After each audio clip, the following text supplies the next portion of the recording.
This conference will now be recorded. Hello and welcome to a healthcare ready training on navigating COVID-19 with dementia for patients and caregivers. And this training is brought to you with support from the Center for Disaster Philanthropy. So some of the objectives for this training are essentially understanding the personal protective steps that can be taken to protect patients who are elderly, who have dementia and may be residing in a memory care facility or receiving care at home.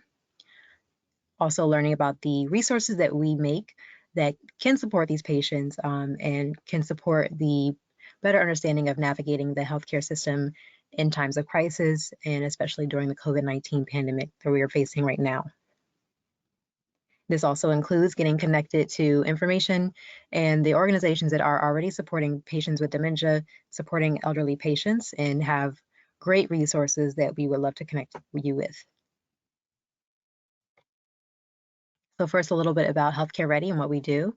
So we are an organization, a nonprofit that focuses on the healthcare supply chain and creating resilience and preparedness within the healthcare system to support patients in their continuity of access to care during disasters.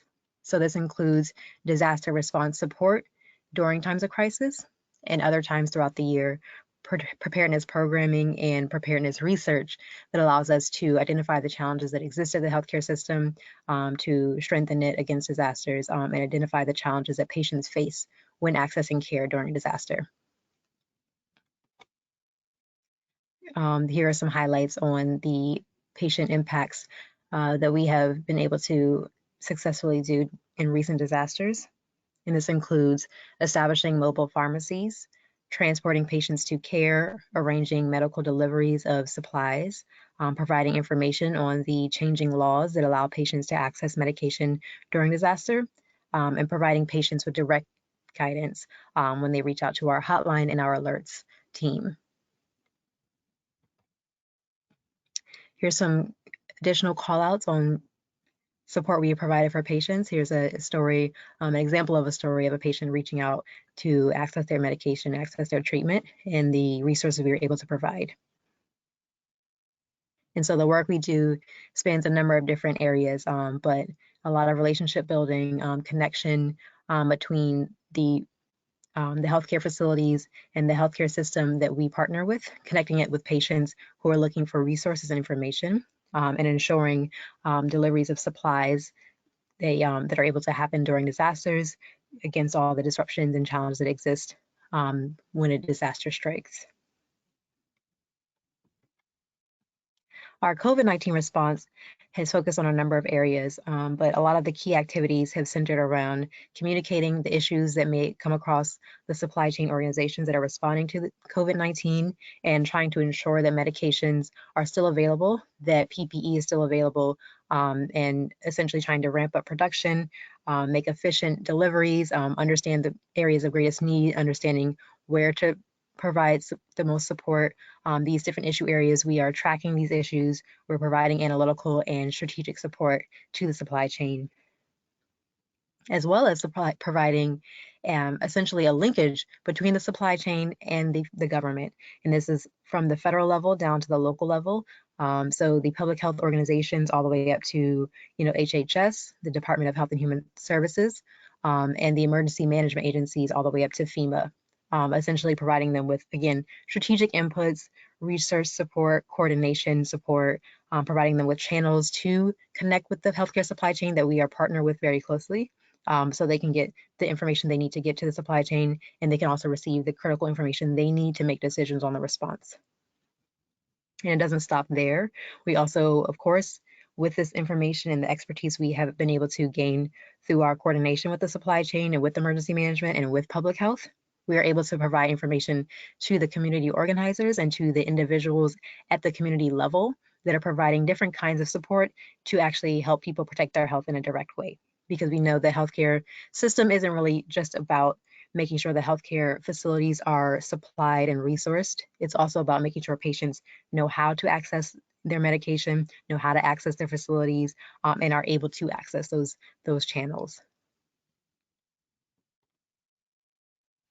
And so more specifically, some of the work that we are doing with patients and with communities focuses on, patients with end-stage renal disease, a population that we care a lot about and have done a lot of work with throughout the year, particularly with the Kidney Community Emergency Response Coalition, the CASER program is a very close partner of ours, and we're able to share information across our organizations on how to better support those that cannot go several days without their dialysis. And so when there are situations like this where we have disruptions to healthcare and added challenges and needs for protection in these facilities that people cannot go without, these organizations like ours and like CASER exist to support that coordination and understand the challenges and prepare facilities for the next disaster, but respond to their needs and challenges while they're dealing with this one. And this also includes the aging population, elderly population, those who are, housing insecure, may be homeless or without permanent housing, those who are dealing with mental health challenges, as this is, of course, a strain on many people, but those with existing mental, behavioral challenges with the increased need for support right now, basically identifying these needs, identifying and working with the coalitions, such as the All Hands Mental Health Healer Alliance that allows people to really support vulnerable populations with mental health professionals and social workers. And a lot of the work we're doing is really focused on those with medical fragility and social vulnerability overlapping. So essentially, allowing us to really hone in on those who already have existing challenges with chronic conditions, who already have, they need to have regular access to healthcare facilities and treatment and their medications. But during a disaster, the added strain that we see when there's a regular disruption from events like flooding and earthquakes. But then during a disaster like right now, where there's an added strain on the healthcare system directly dealing with a new set of patients that are dealing with COVID-19. So basically understanding that those who cannot go without healthcare for more than a few days without facing severe impacts, on top of those that are already fragile to the impacts of COVID, those with underlying medical conditions like hypertension and diabetes, that essentially make it harder for people to recover from COVID is really an area of focus for the work we're doing. And we know that these people are not often able to just purely focus on their health, and they have a lot of social vulnerabilities that we're seeing across the country. And so there's communities that are facing more severe impacts because of the existing structural challenges that they did not ask for. And so there's a lot of support that is needed for those that may have a chronic condition, but on top of that, may have a challenge and a strain with accessing their care in general, whether it be financial strains, whether it be, again, housing insecurity, whether it be, the inability to access healthy food in their neighborhood, whether it be a lack of connection to the healthcare system and a lack of information there. So we're really looking to how we can provide the information that these people need in ways that they are able to actually access it and use it and act upon it, but also providing resources that can actually better support them in getting the care they need. And so here's a little background on just the COVID-19 response and what's happening right now for those who are elderly and may have dementia. So of course, age and dementia both are risk factors when we look at the impacts to COVID. So essentially, when we look at the aging population, chronic illnesses, there's a higher prevalence of the illnesses that make recovery from COVID a challenge. There's a higher risk of these in older communities. And then the same thing with the immune system. And this is actually the immune system, having a weaker immune system makes it so that you're more likely to actually have COVID and not be able to recover as smoothly as someone with a stronger immune system and someone without chronic illnesses. So those together make it really just a challenge that has to be responded to and has to be acknowledged. Same thing with dementia. When we look here more so at some of the behavioral challenges, because if you are having trouble accessing technology in a time of social distancing, when technology may be the only way to really connect with people and the only way to get information, those that are taking care of the people with dementia have to take an extra step in assuring that they are able to access this information and get it to those who are not able to access technology in the standard ways that most people are able to. And same thing with the social distancing measures and hygiene practices that are heightened right now. Of course, this isn't to say that people with dementia don't already have, hygiene practices, but the fact that right now these safety procedures are increasing, and there are things, such as using, masks when you go outside that are not a regular part of our day-to-day routine, and those who have trouble remembering new routines, need extra support in terms of actually protecting their own health and protecting the health of those around them. And there's increased stress and behavioral problems. There's a risk for that if they are, become COVID positive and have to seek treatment in a healthcare facility. Having that shift in their environment from their home or their healthcare facility, their home care facility, having to go to a hospital or to an urgent care facility can create increased stress levels, essentially, and impact their behavior in negative ways. Same thing with hypoxia, which is a symptom, one of the symptoms that we are seeing with COVID. Hypoxia being decreased oxygen levels in the blood that can cause delirium. And again, another strain on behavioral challenges here. Some of the concerns that we've seen from elderly patients, just understanding the safety of leaving their house. So we have a lot of resources that exist out there explaining to people how social distancing works, but essentially making so that it can actually get to those that need it the most. Information on stocking food and medical supplies. Essentially, it's a caretaker's role, again, to make sure that this information is being shared with a person who is maybe homebound, and needs to make sure they're able to access their food, have groceries in the house without making multiple trips to grocery stores and running risk of catching, being exposed to COVID in ways that they don't need to be exposed. And something that we're seeing here, of course, is that there are many people, not just elderly, but we're seeing this especially with elderly populations that may be neglecting their health conditions and avoiding the healthcare system altogether, avoiding seeking care, avoiding reaching out to caretakers because of the fear of COVID. So if they are able to kind of process and understand what's happening right now, there is a challenge of letting that be a source of anxiety that prevents people from really taking care of their health. And so really, again, the daily routines and the way that changes and can impact someone's health, whether it be health issues with the heart, whether it be weakness from, lack of exercise, whether it be the social isolation, just a lot of challenges here when it comes to how someone's daily routine is impacted by the pandemic. And same thing with the awesome ways that the healthcare system is responding through services like telemedicine that have existed before, but are more accessible. They're more robust. There's a lot of technological support there, but someone who does not necessarily use technology that often may still have challenges and need support to access these great resources. And so again, a few of the concern areas specifically for dementia patients, including want to highlight here, unsafe wandering, essentially that there has to be a closer eye on a patient right now that may wander a little bit because, you don't want someone to be wandering into interacting with other people, catching COVID, maybe spreading COVID. There's a lot of considerations there. Being able to still connect with their family and friends virtually. So it cannot just be as simple as saying that we're not able to, physically gather, and so that is the end all be all of social interactions. Really, allowing people to, and really supporting them in connecting with patients virtually with their friends and their family.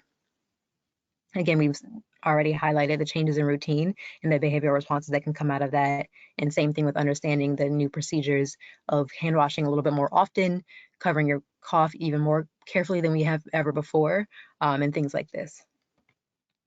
And so the basics of what we have here and the basics of infection control that are not, news to anyone listening at this point in the response. These are things we're saying over and over, but just kind of understanding how these things overlap and how it's, critically important for elderly patients and those with dementia. And these are the ways that we can protect them the most. So of course, personal protective equipment, understanding, for example, the difference between a cloth mask and an actual PPE mask. A cloth mask does not prevent someone from being able to catch COVID, but it essentially protects those around them. So a cloth mask is essential when you're, going outside to the grocery store or to a pharmacy, but it does not replace social distancing. But a home care worker and a licensed healthcare professional that works in the home should have access to PPE and should have access to, masks like surgical masks, and N95s, and should not have to just rely on cloth masks. So as much as you can, reaching out to supervisors and healthcare organizations that support your home care work to essentially ensure that you're able to have that equipment, because you are entitled to that as a healthcare worker. Following proper hygiene etiquette, and quarantine and isolation, understanding the difference between those things, understanding quarantine being the measures we take to keep someone who is COVID positive away from other people and away from having the opportunity to spread, and isolation being essentially separating people as much as we can so that there is no chance for spread, even if we're unsure about our COVID status. The fact that we have to pay attention to cleaning and disinfecting surfaces that we touch often, disinfecting, wiping them down with soap and water, and then disinfecting, following it up with a disinfectant wipe is very critical at this time. Happening on a daily basis as much as possible. Same thing with textiles, laundry, blankets, those kinds of things, clothing that people are wearing, those needing to be put in the laundry and cleaned regularly. Now more so than ever, and more often than ever. And then of course, exercising an extra level of caution when dealing with medical supplies and other devices that may become infected. And so one thing we really want to highlight here is that not only do we have people providing care in the home, but there are patients that are in memory care facilities.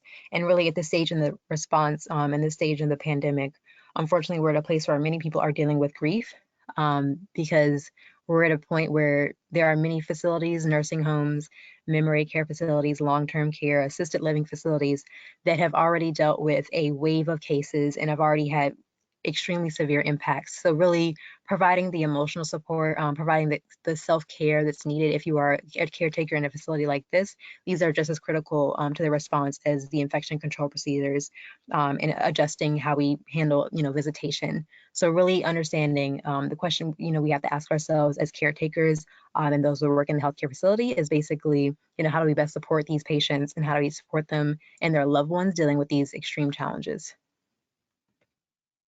So here are some considerations, some best practices that we have seen across the field, and some tips that we've gathered that hopefully can help those listening navigate the challenges we're seeing for elderly patients and those with dementia. So wanting to emphasize really here that it's social distancing, not isolation. That social networks and support groups and communities are important. They always are, and they don't go away, especially in a time of crisis right now where we need them the most. So really doing what we can to, utilize technology, help, an elderly person better use their phone,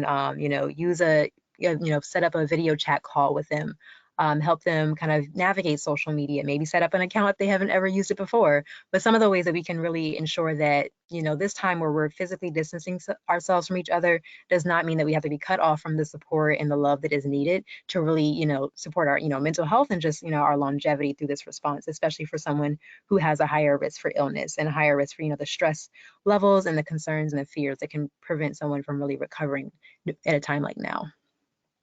Keeping, people involved. I know we all kind of, think about how when you are able to do something, kind of keep yourself moving, keep yourself busy, you will focus less on that isolation that you may feel. And then here at the bottom, we have here just some of the logistics when it comes to actually making sure that their medical care is still being taken care of. So essentially, even more support than ever on scheduling concerns, especially now as we see treatment plans are changing, the way people interact with healthcare facilities are changing. They may be switching to telemedicine and virtual care. And so allowing, helping someone navigate that, helping them navigate those challenges, asking questions and providing resources, walking someone through that process is helpful. And all that, these are great steps, and then all of it comes together when you really make a plan and schedule out what all this looks like and how you're going to support people, what other caretakers may or may not be involved, and how you'll respond, taking care of yourself as a caretaker, and really understanding, as we have the upcoming hurricane season and other disasters that may come across and may overlap with COVID, really understanding the plan for all of these emergencies. And here are some best practices we have here when it comes to reminding patients the hygienic practices that we're using now, the increased levels of hand washing, the covering of the nose, the covering of the mouth, the using tissues, immediately throwing it away, washing hands, almost obsessively. It helps to have maybe a door sign or a sticky note, whatever works in the home that you're working in, showing by example. Essentially, if someone has trouble remembering things and adjusting to a new routine, it won't, help just to say it something over and over. It may be incredibly exhausting to repeat something over and over, and that's a challenge that exists. But one thing that may be a little bit helpful and may really help get the message into the person's mind a little bit better and a little bit easier is just really showing the etiquette, really showing what's happening, being a part of this, because we're all in this together. And so it's really about bringing someone along that journey of adjusting the routine and acknowledging the frustrations that may exist there. Filling prescriptions is really important here. We provide a lot of resources on emergency refills and the ways that patients can access their medications in easier ways during disasters, as you recognize the challenges that exist there. And upcoming slides that will share the websites we have and the links we have on those resources. And again, here below we have activities essentially in the time period when we're being very vigilant about disinfecting surfaces using things like laminated paper if it's a puzzle or a crossword, so you can easily wipe it down and disinfect and keep using. And then here are some considerations for the caretaker yourself. So if you are a caretaker, understanding what happens if you get sick, because at a time like now, if you're COVID positive, being extra careful not just with how that impacts your health, but if you're providing direct care and closely physically in contact with a patient that you're supporting in their home, the risk you run of infecting them and the extra precautions that you have to take to make sure that doesn't happen.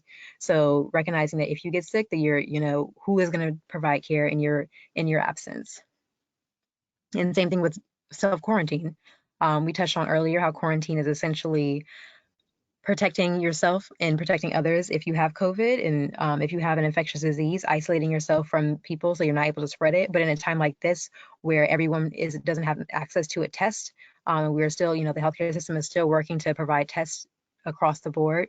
Sometimes it's easier to default to assuming that you are COVID positive and quarantining and being extra vigilant about social distancing.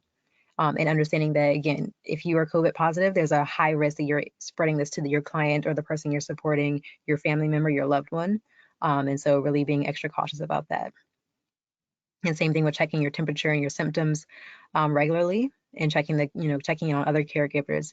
And here, want to highlight that it's not just about checking your temperatures and being vigilant about whether or not you're COVID positive, but also being vigilant about the real mental health impacts that may happen at a time like now. So when you are providing care at a heightened level, where you're taking extra steps to support someone dealing with this pandemic, and you yourself are also dealing with this pandemic and maybe dealing with loss in your family, maybe dealing with grief on your own in the healthcare facility and the a long-term care facility, there's just an extra consideration that has to go into your own health and how well you are able to provide care and the breaks you're giving yourself, and the rest that you're giving yourself. And so that's an important consideration. So checking in on your support team of caregivers, and making sure you have that support team as well is incredibly important.